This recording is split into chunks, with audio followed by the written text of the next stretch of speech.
Jaya Radha Madhava Kunja Bihari.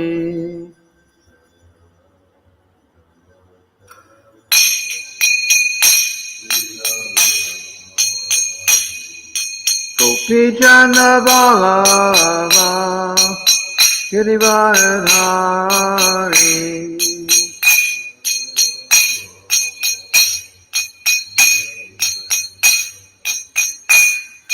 Gopi Chanda Ballava Girivardhari.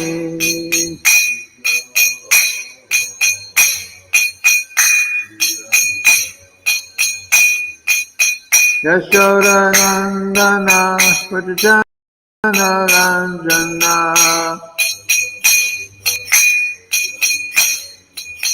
Yashoda Nandana Pratijana Ranjana.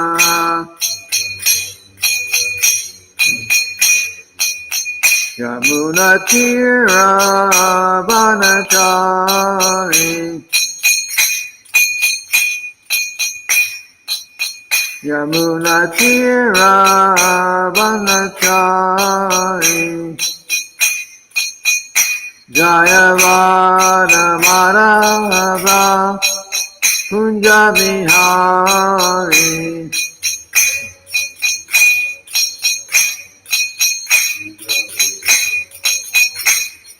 Gopi Chanda Ballava Girivardhari.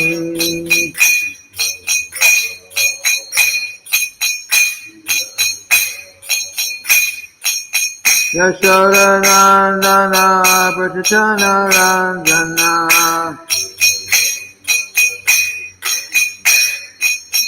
Yamuna Tira Vanachari.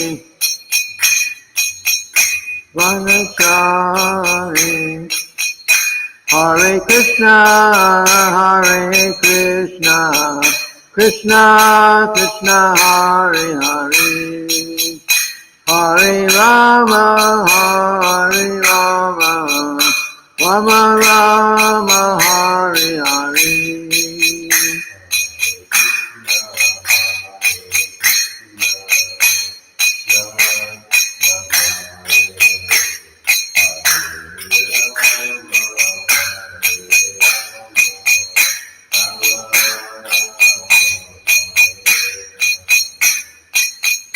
Hare Krishna, Hare Krishna, Krishna Krishna Hare Hare. Hare Rama, Hare Rama, Rama Rama, Hare Hare.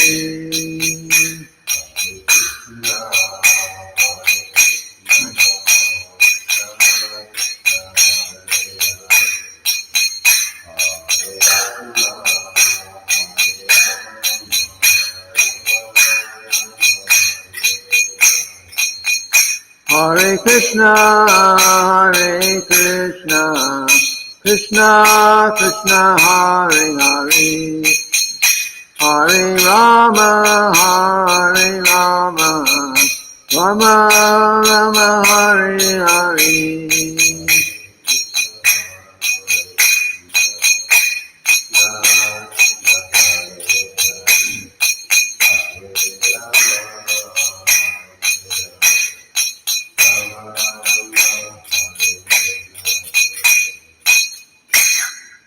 Srila Prabhupada ki jai. Om Namo Bhagavate Vasudevaya.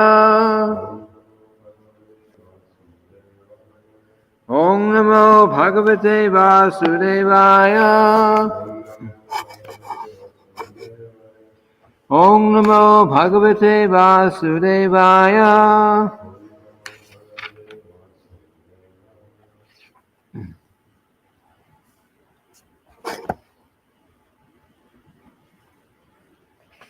So we're reading today from the Srimad-bhagavatam,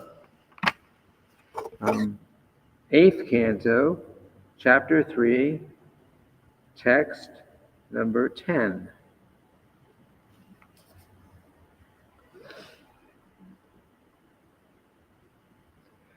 Um, Nama Atma Pradipaya. Nama Atma Pradipaya. Sakshine Paramatmane. Sakshine Paramatmane. Namo Girang Viduraya. Namo Girang Viduraya. Manasash Chetasam Api. Manasash Chetasam Api. You have it there? You can't find it? Nama Atma Pradipaya.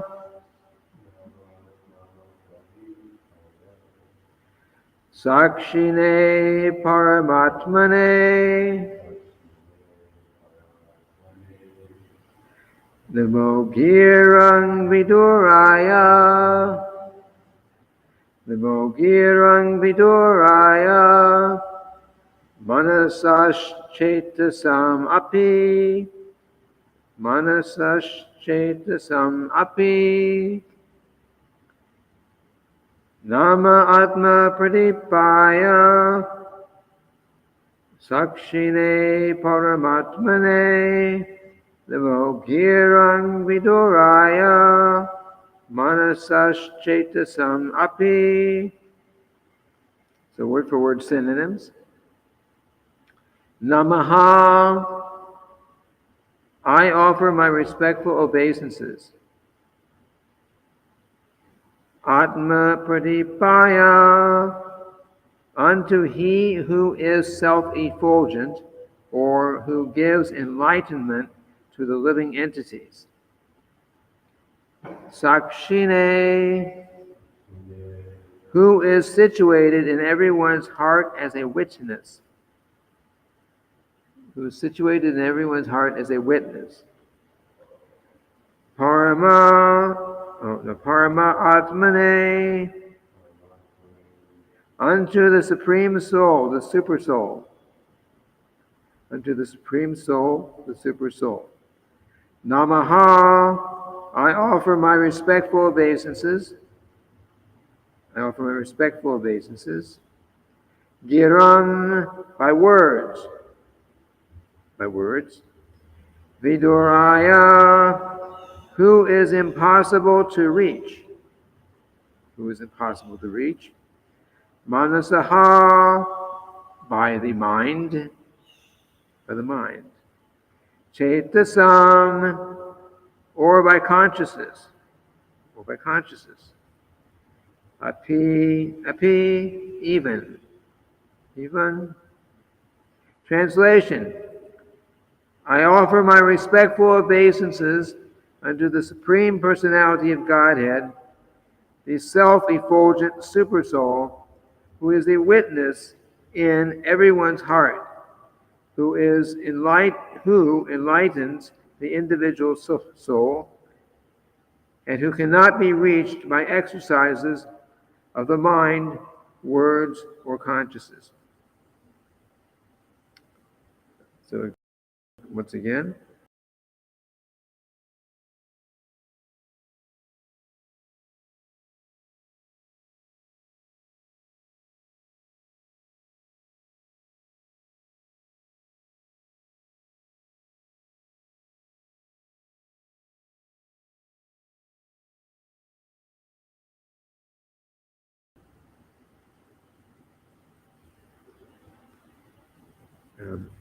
Purport.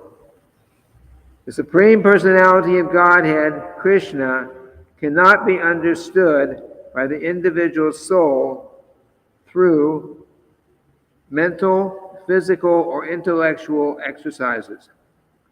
It is by the grace of the Supreme Personality of Godhead that the individual soul is enlightened. Therefore, the Lord is described here as Atma Pradipa. The Lord is like the sun, which illuminates everything and cannot be illumined by anyone. Therefore, if one is serious about understanding the Supreme, one must receive enlightenment from him, Krishna, as instructed in Bhagavad Gita. One cannot understand the Supreme Personality of Godhead by one's mental, physical, or intellectual powers. Om Jnana Timirandasya Gnanajana Shalakaya Chakshurun Militam Yena Tasmai Shri Gurave Namaha. So, we're continuing. This chapter is called Gajendra's Prayers of Surrender. Gajendra was an elephant, king of the elephants, not an ordinary elephant, and he was caught by the foot by a big crocodile, and for 1,000 years he fought with that crocodile, and after 1,000 years he finally decided there's no way I can get myself out of this situation. The crocodile was winning. Was getting more and more enthusiasm, more and more strength, and because he was in the water, and the elephant Gajendra was becoming weaker and more discouraged, and so on, because he was not in his where he has the best strength, which was on land. So finally, after a very long time of fighting with this crocodile on his own, then he finally decided to surrender to the Supreme Personality of Godhead, and he's offering some prayers. This elephant was a person in the previous lifetime. Indrajumna, I think was his name. He was a king, and he took this kind of birth, and he in this elephant birth he was enjoying so much until he got caught by the crocodile. Now he's offering prayers because he sees that there's no other way to get the mercy of the Lord. He cannot do it by his own strength. So now in this particular verse, which is part of the prayer that he's offering, it's a long prayer. He's pointing out, and he'll probably also point out in the purport, that that we cannot make God appear before us by any material arrangement. We have an example in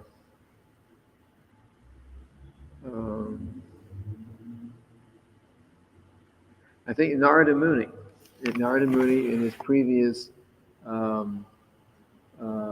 before he took birth, as the Narada Muni that we know, the traveling spaceman who goes all over the universe preaching Krishna consciousness.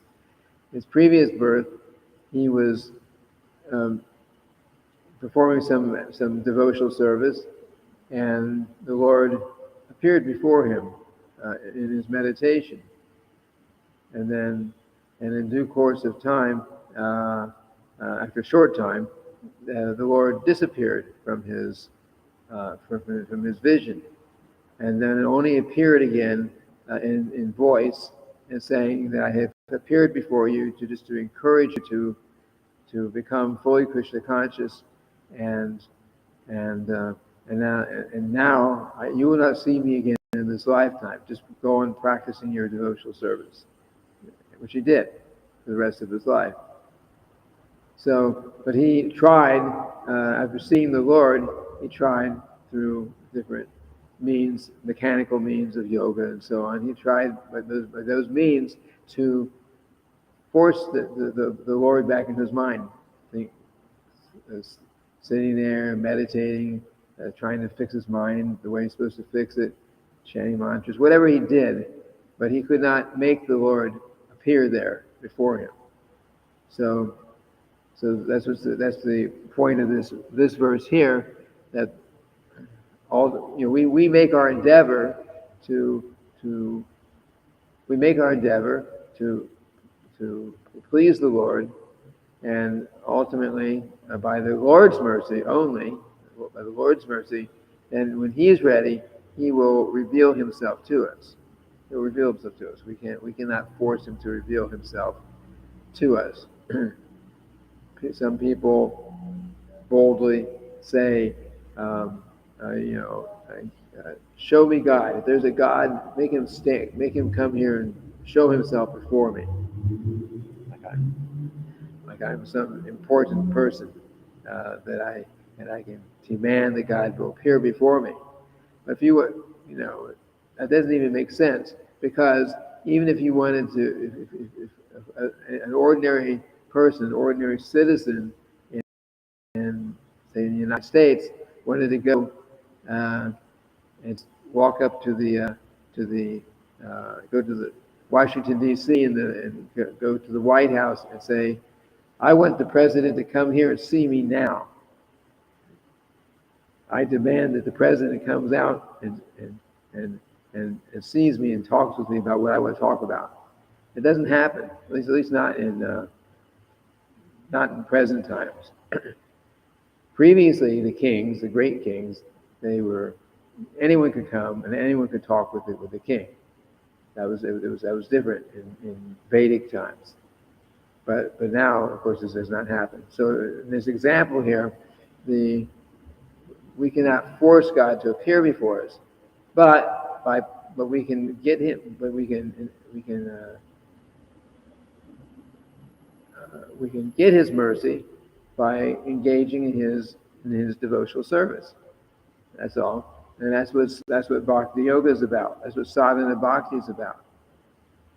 Sadhana Bhakti. We start off when we start up with devotional service. There's Sadhana Bhakti, and the very first part of Sadhana Bhakti is called Vaidhi Bhakti. Vaidhi Bhakti means rules and regulations. So we actually perform so many rules and regulations as a means of showing Krishna that we want to become Krishna conscious. I remember one letter that Srila Prabhupada wrote, actually probably several letters of the same nature, but I remember one particular letter. Srila Prabhupada was telling, I don't know who exactly he was writing the letter to, one of his disciples, and this letter was sent to all the temples in due course of time. But he was giving certain rules and regulations for the kitchen. Like don't take your plate you've eaten off of and wash it. Go to the kitchen where you cook for Krishna. Don't wash your plate there. Don't mix prasadam and bhoga in the same refrigerator.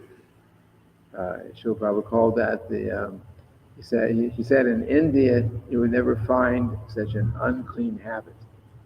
We still do it, but due to circumstances.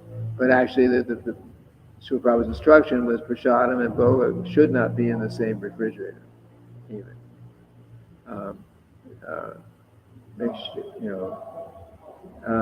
So many rules and regulations. Anyway, he gave in terms of the kitchen and serving the deities, and then he ended up saying, and these rules and regulations, they're not very difficult.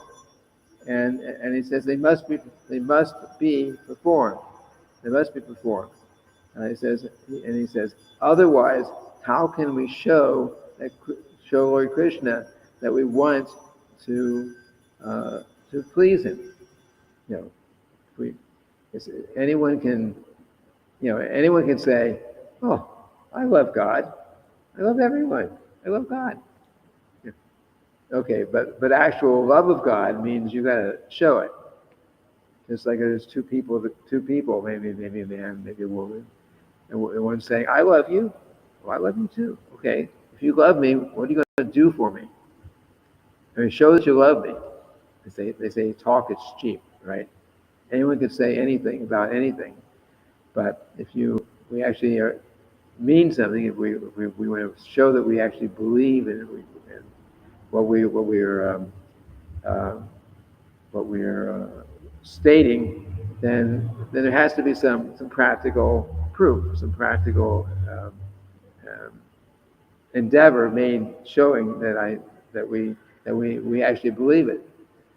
So the same thing in devotional service. We perform devotional service. We follow so many rules and regulations for the purpose of becoming Krishna conscious, and we follow these rules and regulations primarily as a means of showing Krishna that that I want to be Krishna conscious. Um, otherwise, how can we show it? We have to do something.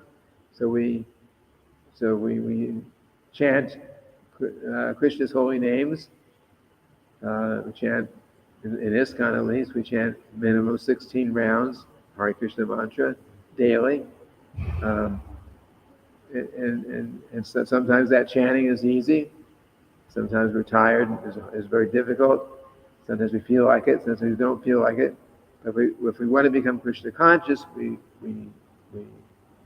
commit that I will every day for the rest of my life, I will chant 16 rounds minimum of the Hare Krishna mantra. And Krishna sees that, and he sees, oh, here's somebody who's serious. So if we can chant those rounds, and we can stay away, not engage in the four basic sinful activities of of eating meat, illicit sex, intoxication, gambling, and so on. If we can do these things, we can follow, chant Hare Krishna and avoid the sinful life, then these are very big steps in being able to move forward in spiritual life. If we're not even willing to chant, and we're not even willing to avoid the sinful activities, the activities that we should not be doing, if we're not even willing to do that, then there's no question of spiritual life. And it's not just now, it's not just at ISKCON, it's in any time when people were practicing the yoga system in Satya Yuga. They also had so many rules and regulations. They also had to follow those same regulative principles, the same four regulative principles we have now. They had to follow them. Anyone who wanted to practice any religious life, they had to follow. Practically speaking, if you wanted to live a human life, you had to follow. So in that way, we do so many things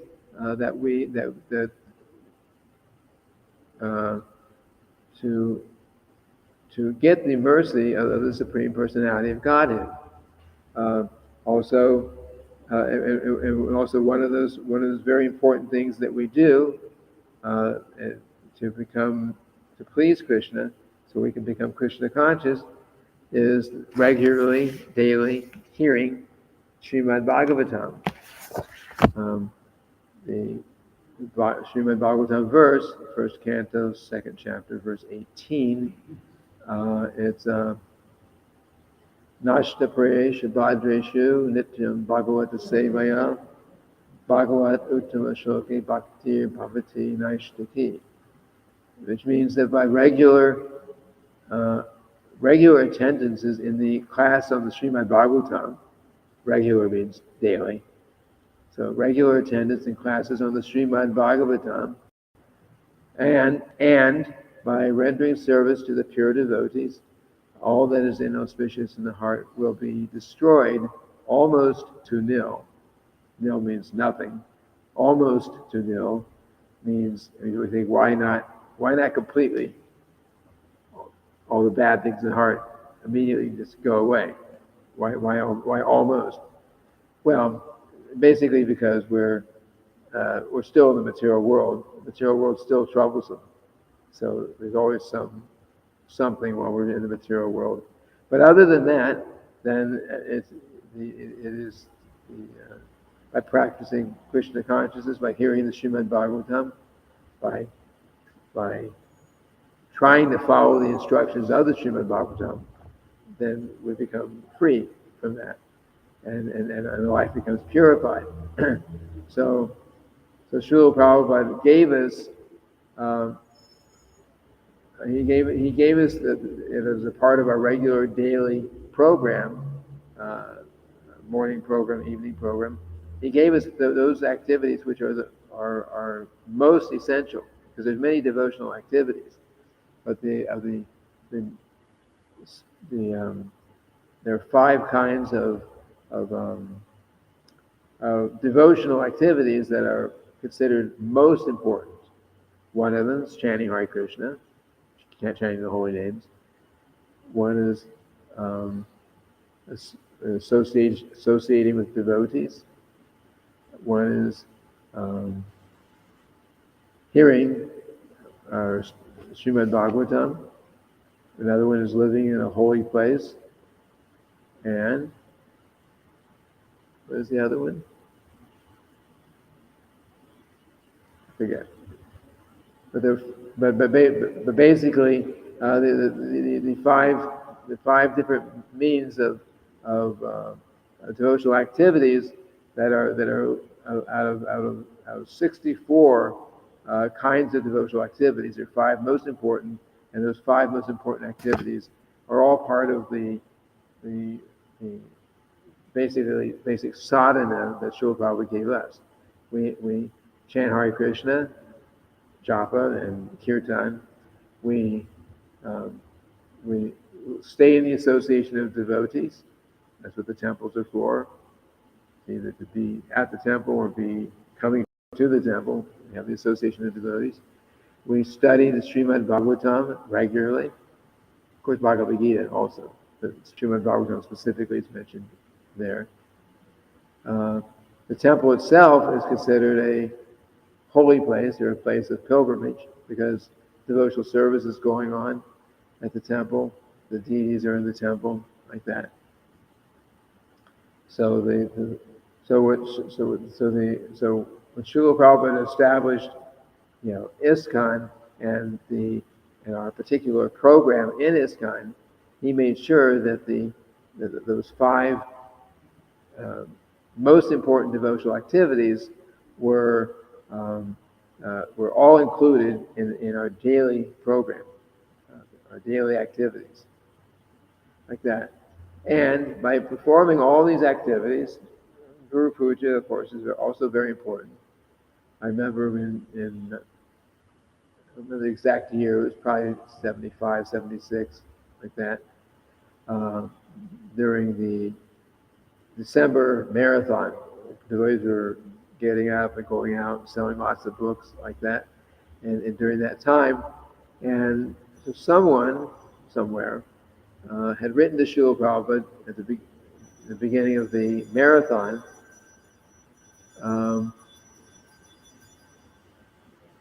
and Jai Shishi Gauranitai, Shishi Radha Vishwavihari, Jagannath, Balaram, Lady Subhadra, Nishtrigade, Prahlad Maharaj Ki Jai. They had written to Srila Prabhupada, probably thinking that he would be very pleased, because of their desire to go out and sell books. They were proposing that we maybe just go to Mangal Artik, and after that, skip the rest of the program. Skip Guru Puja, skip Srimad-bhagavatam Class, and so on, and just go out and sell books. They're expecting that Srila Prabhupada would be very pleased and just say, yes, do it. Enthusiasm. But Srila Prabhupada, no. He said, these programs are very, very important. We should not skip them, even for book distribution. He wanted that every day we're there for Guru Puja, every day that we're there for Srimad-bhagavatam Class, the basic morning program. He wanted that. It was necessary. He saw it as very necessary. because the Srimad-bhagavatam means that every day we have to sit down and hear the philosophy. And we do hear the philosophy day after day after day. Sometimes we hear things that are repeated, but we need to hear those things repeated. repetition, if you want to learn something, you want to be convinced of something, you have to hear it again and again and again, like that. So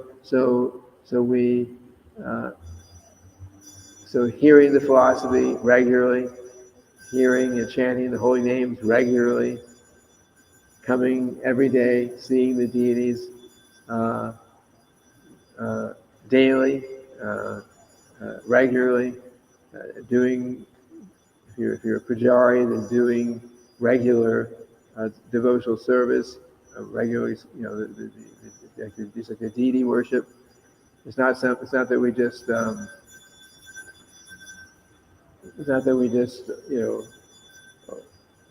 keep the temple closed all week and then we do something really special on Sundays because more people come for the Sunday program. No, the program is for the deity program means every day we have so many offerings, so many aratiks. We're addressing the deities twice a day. Even during the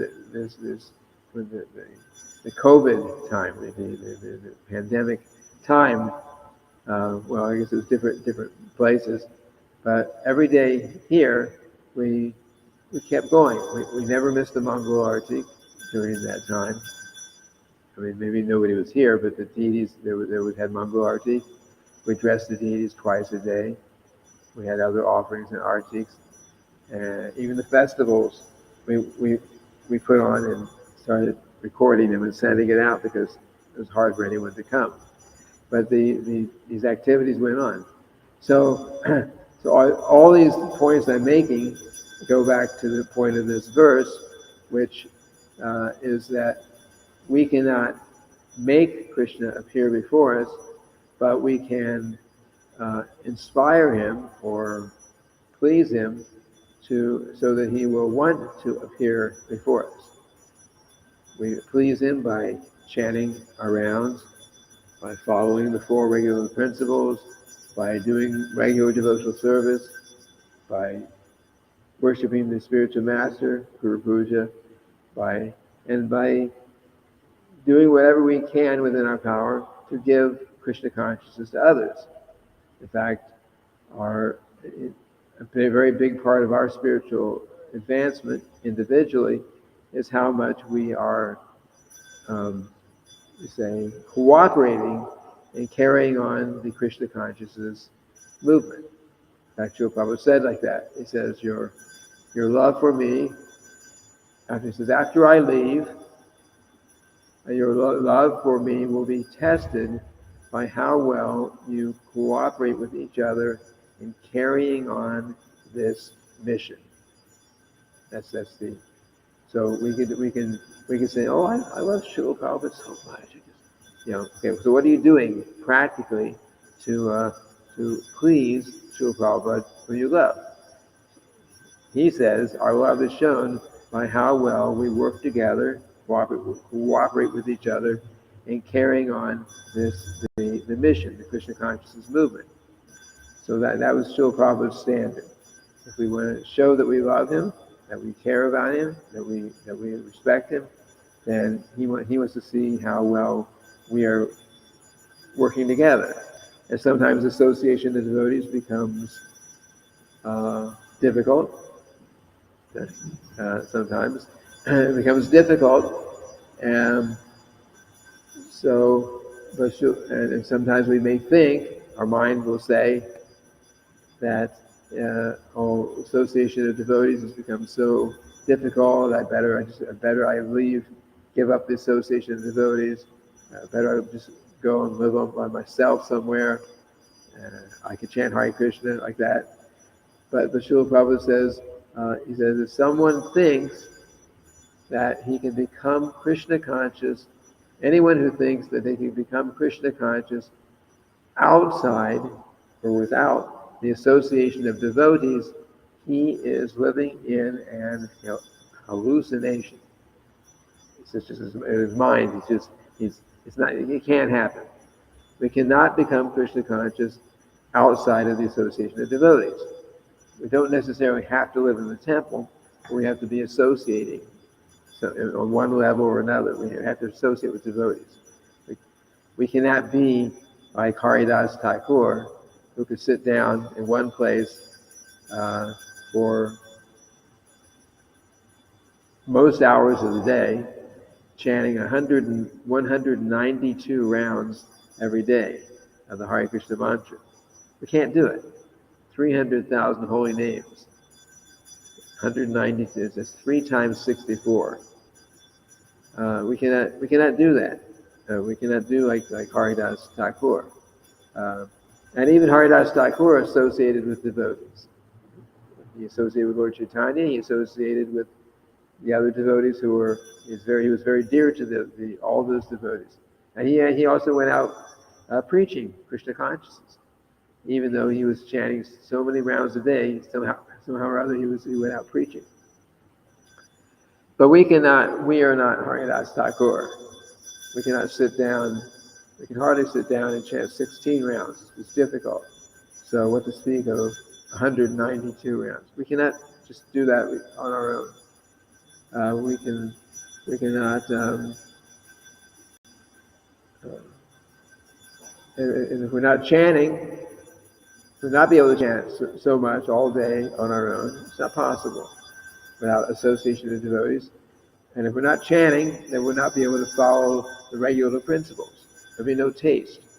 So if you're not feeling pleasure in chanting, then you're going to look for pleasure in something else, illicit sex, intoxication, something. So we have to stay in the association of devotees. So Srila Prabhupada created ISKCON to make a situation where we can associate with devotees, encourage each other to chant Hare Krishna mantra, hear the philosophy regularly about Krishna consciousness, and once we have some knowledge and some realization, try to give that knowledge and that our realizations to others, so they can also practice Krishna consciousness.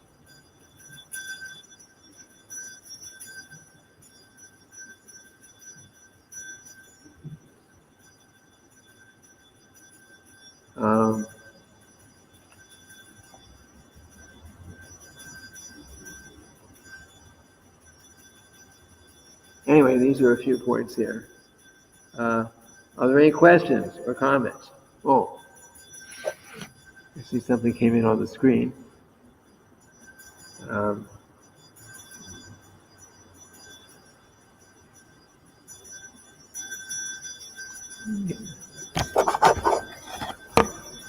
questions? My class. Okay, I'll just read it here. Thank you for your class, Dharma Prabhu. So many realizations. What stood out for me in class is that it is so important to remember that by grace from Krishna we can understand Krishna. In the purport, it reads, "It is by the grace of the Supreme Personality of Godhead that the individual soul is enlightened." Another point that stood out for me that it's also important to remember that love for Srila Prabhupada is shown with how we carry on in Srila Prabhupada's mission with working together. We have to work through the mental agitations and stick to Srila Prabhupada's instructions. Yes. Very good. Thank you. Yes, that's the point. So we get the mercy of Krishna through the mercy of the spiritual master, and we get by the mercy of Krishna we find the spiritual master, and by the mercy of the spiritual master we are able to go back and find and serve and become Lord Krishna and become Krishna conscious. So everything's important. And also, sometimes people say, "What is there any purpose, any meaning to the universe?" Sometimes these questions are out there because there's ideas, stupid ideas actually, but there is a very common ideas because people don't know. If we all just came about by accident in this modern so-called scientific view, everything just kind of came about as accident, and so there's no actual purpose to life. But the question is there actually a purpose to the universe? Yes, there is. There is a purpose to the universe. The Lord Krishna, the Sri Upanishad, first verse, actually the invocation verse. Om Purnam Anaha Purnamitam Purnam Udachate Purnasha Purnamadaya Purnam Eva Vashishyate. The personality of Godhead is perfect and complete, and because he is completely perfect, all emanations from him, such as his phenomenal world, that means the material world, are perfectly complete, as complete wholes, and so on, like this. So the Supreme Lord is complete, and everything he created is complete. That means the universe which he created is also complete. How is the universe complete? Well, it's complete in one sense. It's complete because we're here and we've been provided with air to breathe, food to eat, intelligence to try to do things that we have to do, and so on. That's all there. People can see that we have these things, and also as part of the completeness of the Lord's creation is that in the material universe, he also sends a sacrifice. Means the opportunity to offer some kind of sacrifice.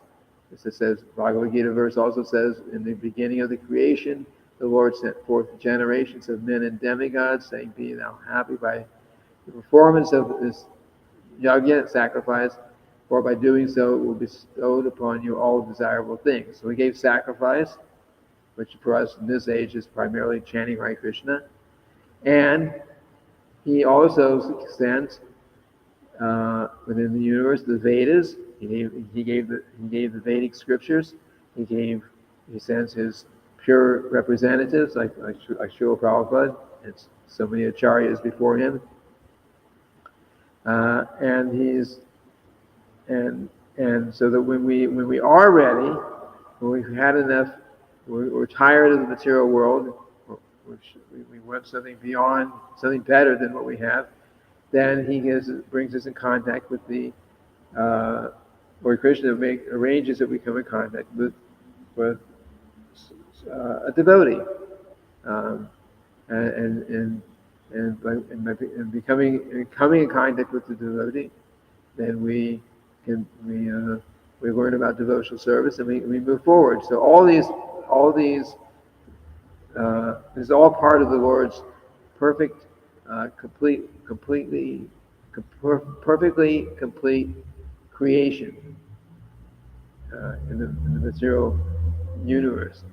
So everything is complete, and he's made all arrangements to help us once we develop a desire for something beyond material life. Then he's already sent all the means of giving that to us. Anyway, that was the point. Any other questions or comments?